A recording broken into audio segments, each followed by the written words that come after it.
Hi everyone! Welcome to my kitchen. Ngayon, magluluto tayo ng sardinas. Ito yung malaking lata siya, guys. Kasi dalawa kaming kakain. Sardinas na may patola and miswa. Ayan. Lutuin na natin. Ayan. First, lagay natin muna yung patola.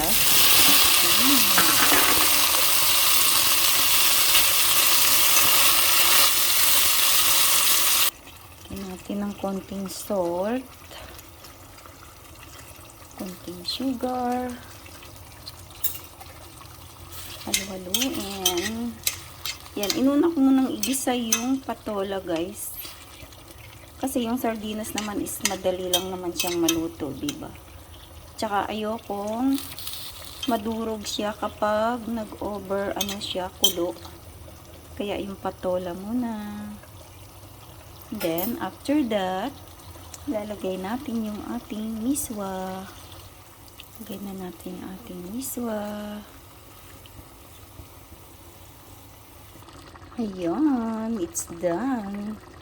My sardinas with patola and miswa. So, wrap.